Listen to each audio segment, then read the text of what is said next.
So I have one of my favorite fig trees that's kind of trapped in the food jungle here, and it's completely into understory now, and so I wanted to add it to my fig collection garden.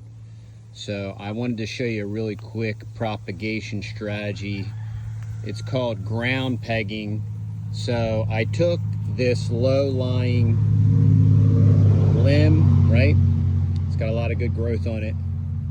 I pegged it down to the ground. I put compost over it. I scored the edges of the bark. I poured down some compost, and then I put these rocks over it to, you know, hold it down. And this was 4 weeks ago. Usually this takes about 6 weeks, but we've been getting a lot of rain. Came out here to water it, and I took the rocks off to water it. And as you can see, it has very successfully rooted out. So what I'm going to do is I'm going to cut it back right about there.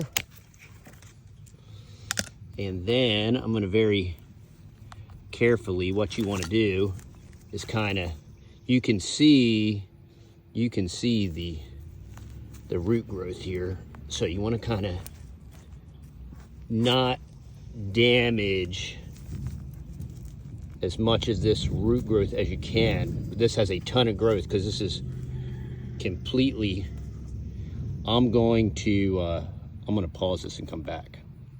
So I had to take both hands to dig that out. And you can see the soil, the worms are just, the compost is creating a lot of good bioactivity in the soil, lots of worms and whatnot.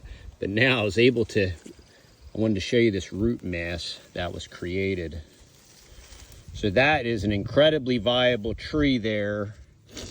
And so what I'm going to do is I'm going to trim off some of the leaves so that this root system can support this tree, and I'm going to plant this over in the collection. But that Violet de Solis, that's probably, I don't know, maybe like an $80 or $90 tree. And there's one that can stand on its own 2 feet.